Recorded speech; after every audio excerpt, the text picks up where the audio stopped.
Pop Culture Pastor.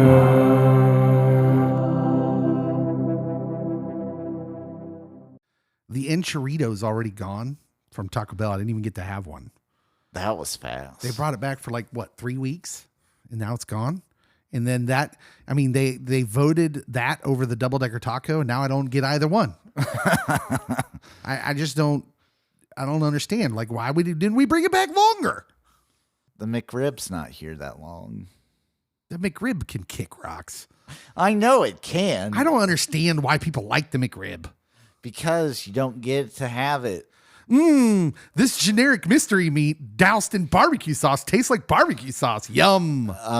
So the school, when I was a kid, they would make the McRib, but it was called the pork ribette. And that was easily the best thing the school had. You could douse it in barbecue sauce and you would taste barbecue sauce. Right. Yeah. I had a McRib once because I had to see what the fuss was about. And some of my friends swear by them. They just think the McRib's the best thing ever. I had a friend that I knew back when she was she was pregnant for the first time and she made people go get her a McRib in a snowstorm. No, thank you. Right. Yeah. She liked him that much. It was literally blizzarding. And she was like, hey, can you go get me a McRib?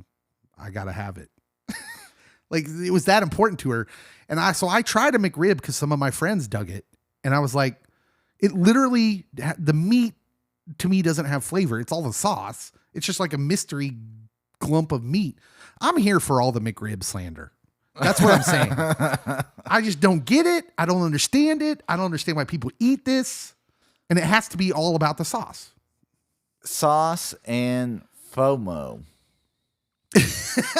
You think fear of missing out? Yeah. That's why they do it in periodic times. Kind of like nacho fries at Taco Bell. Yep. Interesting.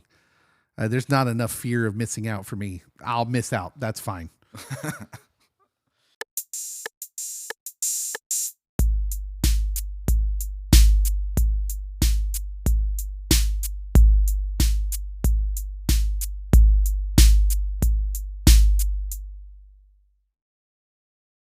New study out there, Cody. New study, and this one's, it's often said that people who click right away, when they meet each other, they click. Yeah. They share chemistry. Uh-huh. That's a thing people say. I have heard that. It turns out this expression could be true in a very literal way. Uh-oh. According to a new study published in the journal Science Advances on Friday, it finds people with similar body odors are more likely to hit it off as friends.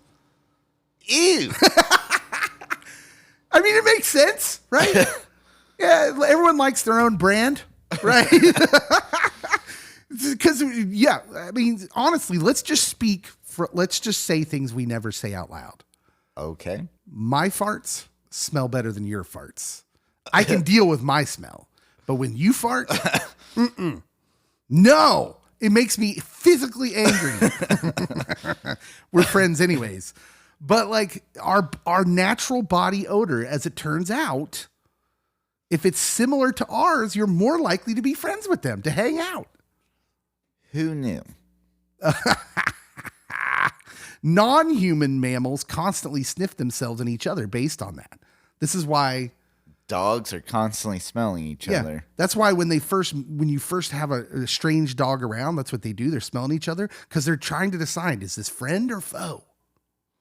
Is this a wild beast or is this a tamed house pet? These are this study led by researchers at Weizmann Institute of Science in Israel. And the guy leading this study is a guy named Imbal Raverbri. And he says people seek friends who are similar to themselves consciously, but subconsciously they're hypothesizing that humans may smell themselves and others to estimate body odor similarity and judge their compatibility. I remember, Cody, the first time I met you, I was like, well, he stinks, but he stinks kind of like me. He's all right. I'm going to call shenanigans on this. You don't think it's true? I'm calling shenanigans. You understand these guys are scientists. Yeah. And this is their job. This is what they get paid to do. Yeah. I think that and you're saying you're smarter than them. I think there's a different correlation that causes us to I think criticism is fair. It's fine. become friends. So It's just a hypothesis. It's just a hypothesis. To find out if they were on the right track, they set about collecting samples from pairs of same-sex, non-romantic friends. So okay. guys who are friends or gals who are friends who describe themselves as having clicked right away. Mm-hmm. That is to say, quote, where a sense of friendship was formed before extensive biographical information was exchanged. That's according to the paper itself. That's a very scientific way of putting that. You That just clicked with is. someone right away. Fast friends, maybe that's the layman's terms. Like right now, I think according to you, I'd click right away with the skateboarding crowd. Cody shaved his beard recently and left a mustache. And this morning, I thought he was just some random skateboarder in the coffee house. Like, who's this skateboarder dude in here? Get your From skateboard 1996. out. Oh, it's Cody. Yeah. So they recruited. They found 20 pairs of people, half of whom were male, the other half female, all between the ages of 22 and 39. And in order to prevent contamination or outside factors influencing their samples, all participants had to follow a strict protocol that included avoiding pungent foods and sleeping away from their partners and pets in a clean cotton t-shirt that was provided them. They couldn't mess with the natural, their own smell. That's ridiculous. And they probably couldn't sleep in their own house, right? Because some people have your house has a certain odor.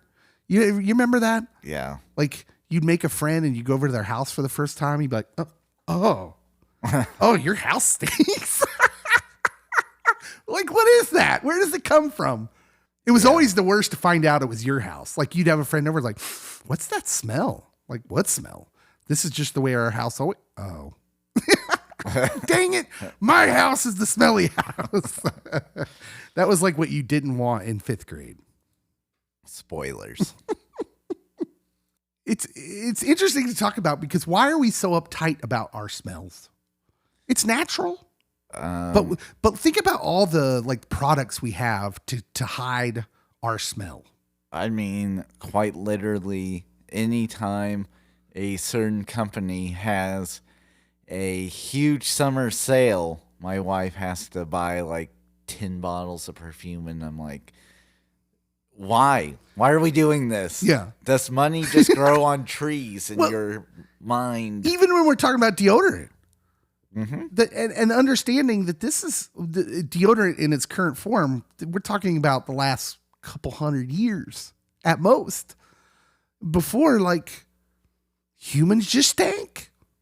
And now it's like one of the stiffest forms of judgment, almost at any age level, for human beings in our society. Like, if you smell like body odor, How dare you? you're not going to make any friends, probably. Like, it's one of the things we judge the harshest, which I don't know that says more about the person or more about the judger. I will tell you that if I have body odor, it's because I've been working hard. Now, I wear deodorant, Yeah. but have you ever stopped and thought, like, do I do it because I've just been institutionalized I've been indoctrinated to, or do I do it because I like smelling good? I know for me, I like smelling good. like if I'm not going anywhere and I have the day off, I won't put it on. Oh, your poor wife. Well, evidently it doesn't become an issue unless I start working around the house. Yeah, no, I would agree with that. Like if I don't have anywhere to be, I don't put it on right away in the morning when I'm not thinking about it. Like I think about it when I'm going somewhere, when I'm doing something in the morning. And so I get up and you put on deodorant. It's just, I've never really stopped to think about it. Like think about it, really think about, oh, this is a weird ritual I'm involved in. Well, Leah has asked me, like, did you forget to put on deodorant today? And I'm like, no, I'm letting my body do a natural detox. Letting all that stuff sweat out. My pits feel weird. I think my pits are going through withdrawals.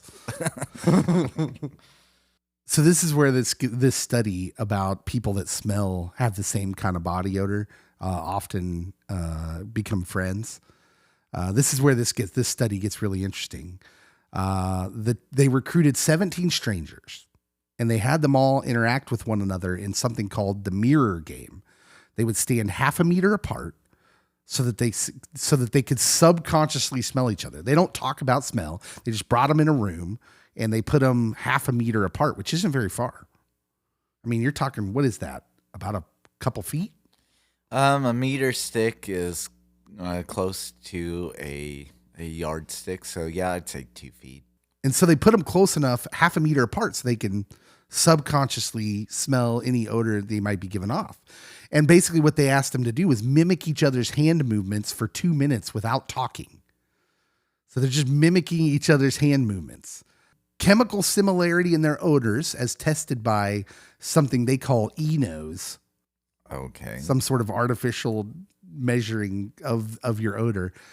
It successfully predicted people clicking in 77% of the cases. What's more, the closer people's smell was to each other, the more they reported liking each other, understanding each other, and feeling greater chemistry between themselves upon just meeting these people. Okay, so I have now come to my own hypothesis. Okay, all right, hit me. I think it is a coincidence with the smell. It's because you're already prone to being like this person if you shop for the same things, you eat the same things. You as a person have so many interests that are the same that it's going to just naturally correlate. And then you find out, oh, we both wear Old Spice. So scientifically speaking, your argument, your theory is that because they like the same kind of foods, chemically that does something in the body and creates a certain kind of body odor. Yeah. That they would naturally be friends anyways. That the odor is a what's it called? It's not a it's a result, not a cause. Yeah. I think that if we both really like McDonald's Big Macs, we're going to bond over it, and then we just happen to have the same odor. This is such a weird thing to think about. I'm disagreeing with them. I could be wrong. I have been wrong many times before. Cody, I've never smelled your body odor before, at least not consciously, because I don't remember, we're pretty much always wearing the deodorant when we come into the radio room. Yeah. You'd probably be pretty aware of it if I wasn't.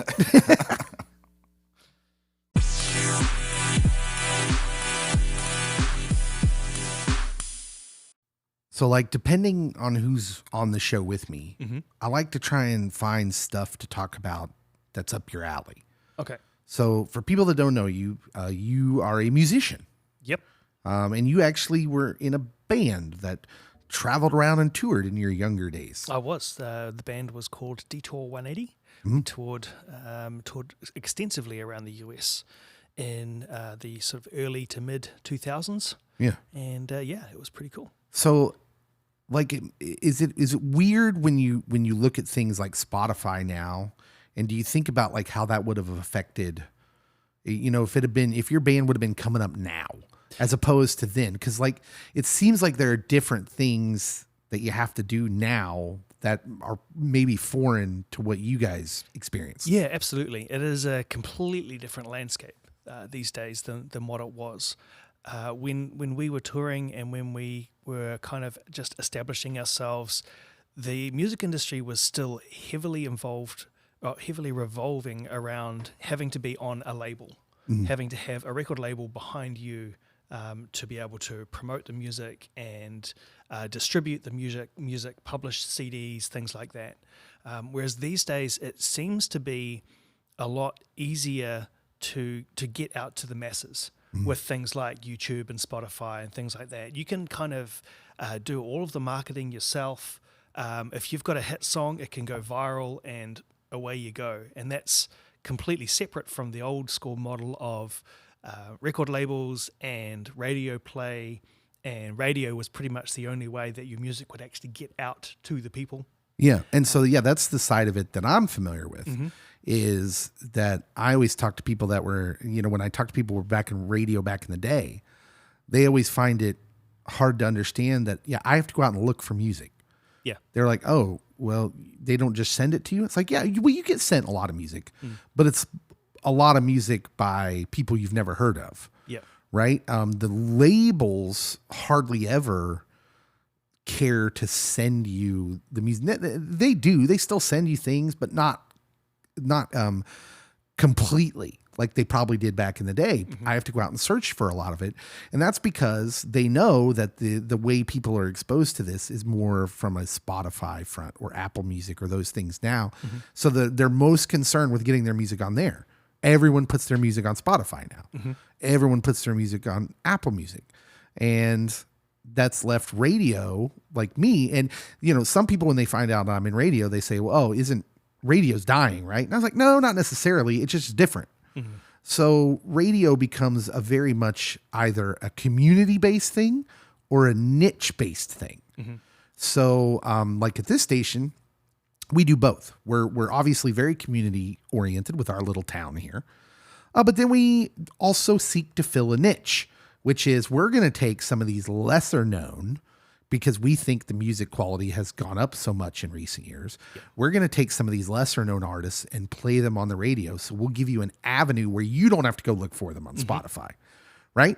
And so we're kind of trying to still fill the role of what radio used to be, which is to introduce you to new music. Yeah. And so that's kind of what radio's become, but there's not as much of a focus on the music industry to get us that music. So we have to go out and find it.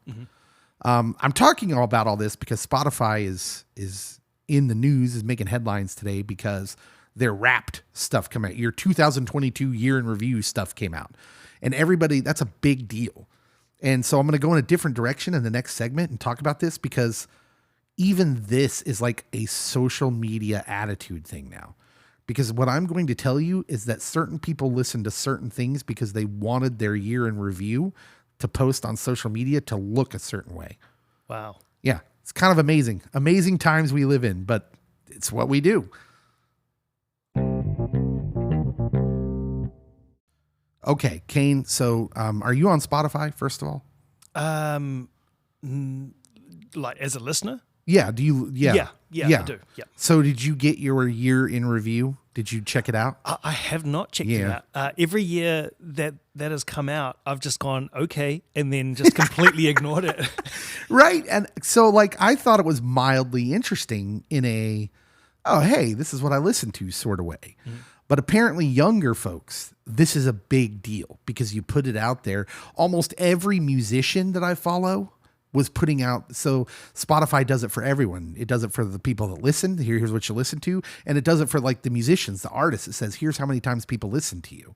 And so all the artists I follow were posting their Spotify year in review, because Spotify puts graphics to it and they make it kind of cool and different formats. You can share it on your Facebook story, your Instagram story, or you can share it in a post with pictures. And so yesterday, boy, they were just everywhere. And you can see that it's very much a social media type of thing.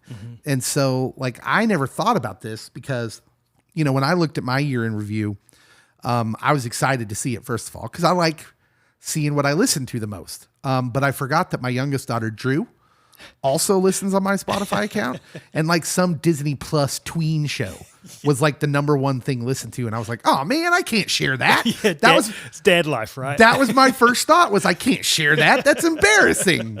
Right. And it kind of leads into what I want to talk about, because my first thought was I can't share that. Some people have taken that thought to the extreme where they will listen to certain things over and over and over again because they want their end of year review to be an extension of their identity of what they listen to. Listen to this. Rap Day, Hannah Lang told BuzzFeed News, this is just an interview. Wrapped Day, that's what's called, Spotify Wrapped, is more important than Christmas to me. I feel attached to my Spotify account the same way people felt attached to their CD collection back in the day, or their record collection, or their art collections. I love to see myself reflected back at me. Wow. Okay. So what began as a marketing campaign for Spotify, and kind of a genius one, has morphed into a paradox of image and self-reflection. And again, we see an instance where social media is engulfing everything else. This idea that we are reflecting something out into the culture of ourselves, and now it's invaded the music world and the podcast world. So our podcast, the Pop Culture Pastor podcast, is on there, and it gave us like our listener stats, and we shared them, and people started sharing their pictures back with us because a lot of the people listened to us. We were their number one listen to podcast, and they were sharing that with us. Cool.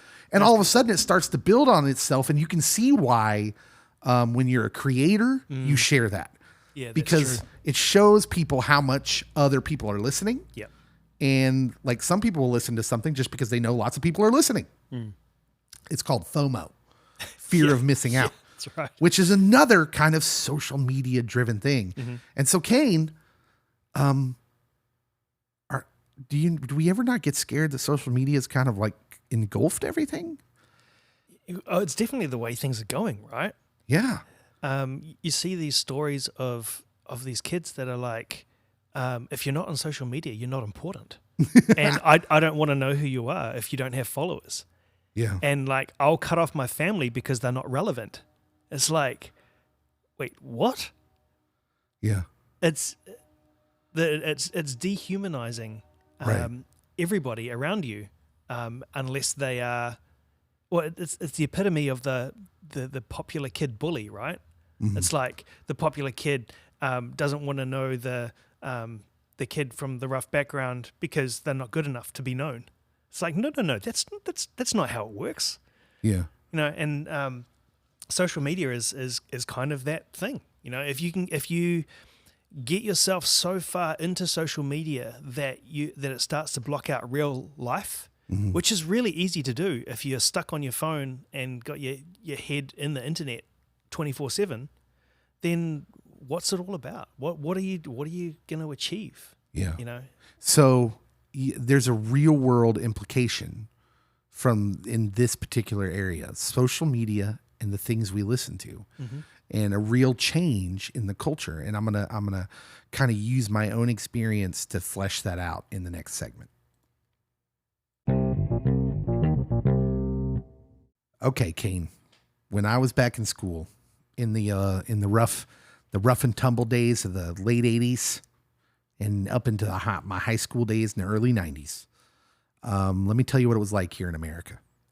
It was a lot of the same struggles that a lot of teenagers probably still have today. There was, you were trying to be one of the popular kids. You didn't want to be unpopular, and maybe you didn't want to be popular, but you didn't want to be unpopular, right? That was definitely something you didn't want to be. And there's always like this social stratification that you're worried about when you're a teenager. Don't damage my rep, bro. I got a rep to uphold. And that's a thing that was kind of, I think, is universal among kids. But let me tell you something. When I had a bad day, when it had gone not well, or some popular kids were making fun of me, and you have those bad days, and everyone has them. Like, I'm sure that's a universal feeling for a lot of teenagers. You have the bad day for your rep, right? Yeah. You got caught picking your nose, something, your hair, you forgot to, brush your hair before you left the house, and everyone made fun of you, blah, blah, blah. There's a lot of things kids could be cruel about. When I had one of those days, an escape was music. So I'd go home, or I'd go deliver my papers on my paper route, and I always had headphones on. And I was listening to like Metallica, Def Leppard, Bon Jovi, or, later on after that, I'd listen to the rap I liked or something, but it didn't matter. But I didn't think about anyone else caring or knowing what I listened to, because I would also listen to like the Disney soundtracks, which would have been decidedly unpopular if kids knew about it, right? Other kids, because I was a boy, then that was, would have been frowned upon, right or wrong. Yeah. ridicule material right there, right? My point is that was my escape. I didn't think about what other people would think if they heard me listening to my music because they didn't. That was my time. Yeah. Now with Spotify and this year in the Wrapped thing where you get to literally advertise what it is you listen to, it has become a part of the image and identity that's a lot of these young people doing. When Spotify, there was a rumor going around that Spotify was going to stop collecting data for the Wrapped end of the year thing on October 31st. It had people obsessively streaming and abstaining from certain music in a panic because they wanted to try and get their numbers in a place where they could share it at the end of the year. Like, do you know how crazy that is? That's nuts. So music for a lot of teenagers has not become the escape. It used to be the escape, and now it's just a part of the rat race. Yeah, part of their popularity drive. And I was reading this morning, and I thought, this makes me so sad. You have social media people, things that I saw on social media that some people screenshotted other people's Spotify Wrapped and then like edited it to make it embarrassing. This person that BuzzFeed News interviewed said they stopped listening to background piano tracks on Spotify because they didn't feel that reflected their true taste in music. But they acknowledged that they did it because it was performative. Yeah. They didn't want that to be a part of their identity, even though she likes listening to it. Man. Isn't that crazy? Yeah. That's nuts. Yeah. You don't want it to be part of your identity, but isn't it part of your identity? Really? Yeah. Because you want to it's what you listen to. I used to listen to, and I know that this will resonate with you, Kane, because I used to listen to orchestral scores back in the day. I loved like listening to the Indiana Jones score. Yeah. And Star Wars Superman was one of my favorites. It was just a great score. Yeah. And that wasn't something really cool for kids to listen to, but I didn't care because I wasn't listening with other people. It wasn't for other people. It was for me. Yeah. And I enjoyed it. I don't know if it had been cool or uncool. It just didn't matter. It was what I liked. Yeah. And to think that like some kids now, like I worked in the high school a few years back and I always thought this was weird, but with the dawn of smartphones, and it's like at that time, the high school wasn't telling them to keep their smartphones put up. They just carried them freely at will. And in between classes, they'd be walking down the hallway with their phones blasting songs. Like, so everyone could hear. And I thought it was the weirdest thing. I was like, why don't you have earbuds or something, man? If you want to listen to music in between classes, why are you blasting it out of your phone? Because it was performative. Yeah. It was an identity thing. Yeah. And I thought, man, just more and more proof that we are in an identity crisis. Absolutely. Like, we don't know what we are, but we know what we want to project. It used to be that your formative years, you know what formative refers to is you're forming your identity, who you are. Yeah. That's what they were your young years, but now you're curating it. We don't form an identity, we curate an identity. And it's completely different, and it ignores the natural things about us that make us us. This is wild. Yeah. What a wild time. Yeah, that's crazy. And all of that just coming from a stupid little Spotify end of year wrap up thing. Yeah. Yeah. Huh.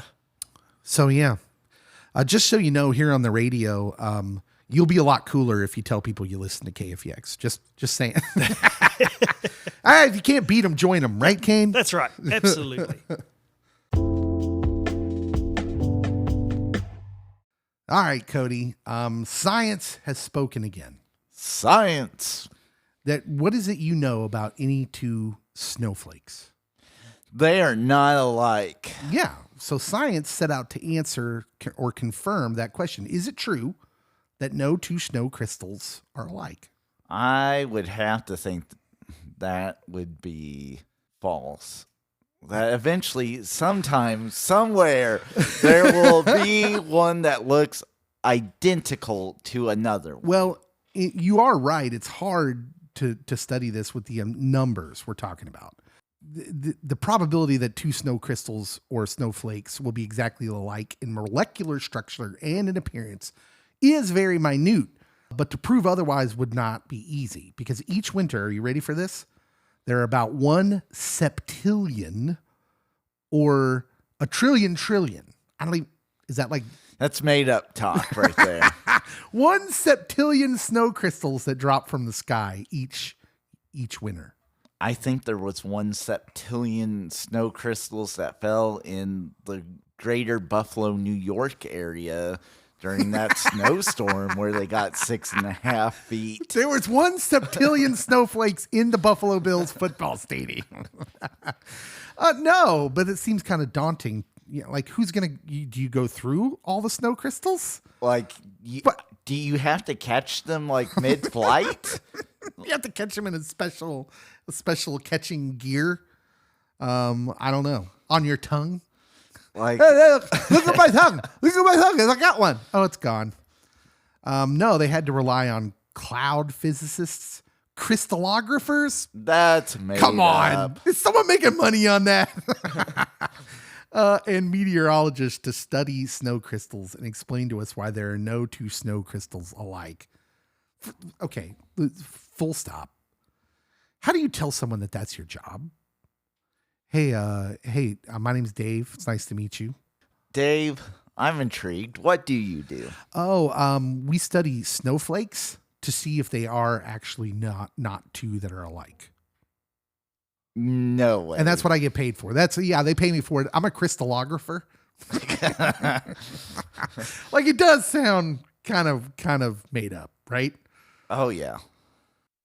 So Cody, apparently though, science has reestablished this idea that no 2 snowflakes are probably alike. But there's some things you need to understand. People like you, Cody, not me, because I got this all in my realm of understanding. You do. First, you need to understand that not all water molecules are exactly alike. I have 0 doubt in my mind about that. Generally speaking, water molecules have 2 hydrogen molecules with 1, I don't even know how to say this. It's an O with a little 16 on it. Oxygen. 1 atom, an oxygen with to the 16th power, but it's on the left side. It's to the right side. Like, what does that even mean? Anyways, not H2O. not all water molecules have that arrangement. Some water molecules have an atom of deuterium, which they just made that word up. I don't know what the chemical structural periodic table chart would be for that. Basically, it's saying since the molecular makeup of snow crystals varies greatly from one to another, it follows that each snow crystal will be slightly different. Furthermore, the unique and complex features of snow crystals are very much affected by unstable atmospheric conditions.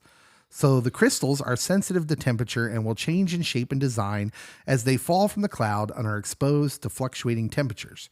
To have 2 snow crystals or flakes with the same history of development is virtually impossible, science says. Virtually. Look at these from the National Weather Service's file, though, of photos of real snowflakes. Look at how mathematical they are. I mean, they're perfect. Isn't that amazing? When we look at them, it just looks like a blob of white. But when you zoom in, you see these molecules that are like, they're perfection. Oh, yeah. You got to get the high def cameras. Just gorgeous. It reminds me of those, like, we had these things back in the 80s that kids used to play with where you would put your colored pencil or whatever in a little circle and move it around, and it would end up it was like a spirograph or something or other. You're making things up. No, we didn't have video games back then, so we had to come up with other things to entertain us, but you would end up making something that looked like these snowflakes, and it is mathematical because you're going in a certain allotted space and design and making this design that has an equality in its structure. And I just look at these snowflakes and I'm just kind of blown away. And then some of them are a mess. According to my friend Elsa, they're frozen fractals in the sky.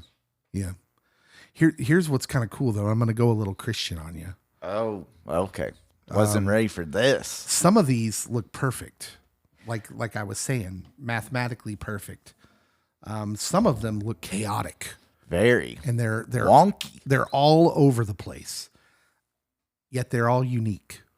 It reminds me of some people I know, some humans I know. Sometimes we can look chaotic and crazy, and sometimes we can look perfect. But one thing's true: we're all unique, and that makes us valuable. It does. Yeah.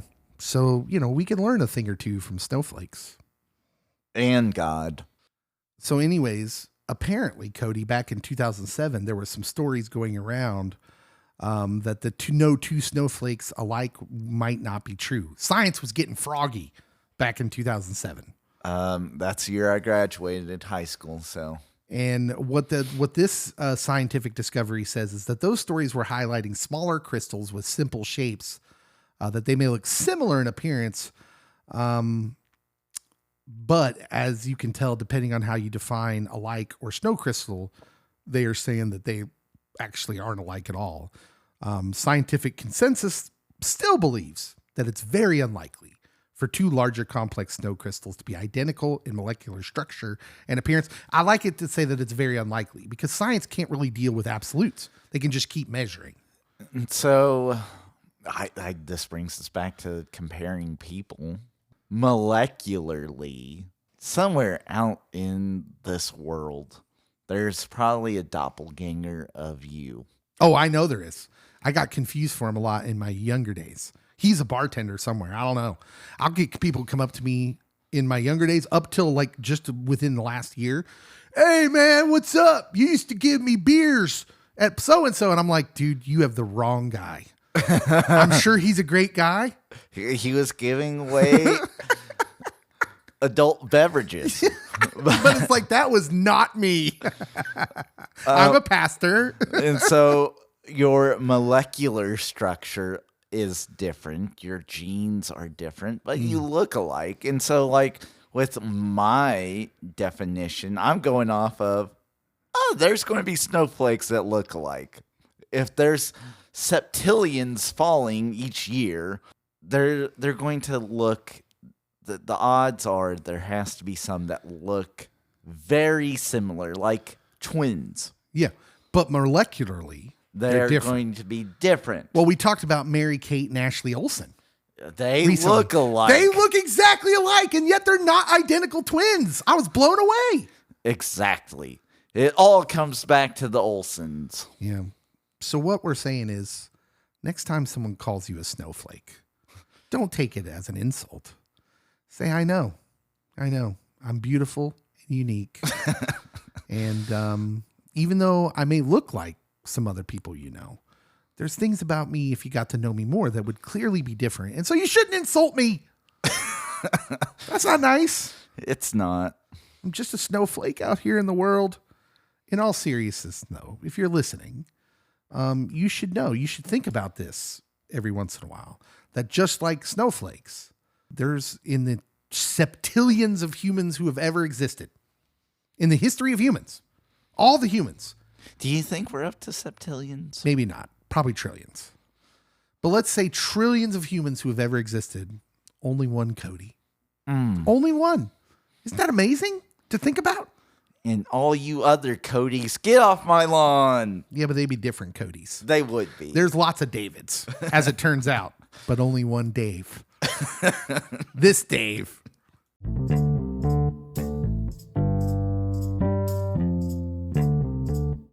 Hey everybody, Dave here. What you have just listened to are bits and pieces of our radio show. We have a radio show on KFEX Firescape Radio located in Chanute, Kansas. You can hear that show from noon to 4 every weekday. So if you want to tune into that, you can go to www.kfex931.com, or you can search KFEX in your app store on your smartphone and find their totally free app there. If you're a fan of Christian music, you might like to listen to our live show when you're at work, or if you're a stay-at-home mom and you like music in the house, you may love to listen to that during the day. So give it a try. We would also direct you to our podcast, Pop Culture Pastor. That's probably why you're listening anyways to this version of what we do. As always, subscribe to the podcast. Follow us on our social medias on Facebook and Twitter. It helps us out when you share it, when you review and rate us on our podcast homes. And of course, follow us on social media and share our stuff there. So thank you so much for listening. We love all of you guys so much. We have such a great community of listeners. And we'll see you when the regular pod drops on Friday.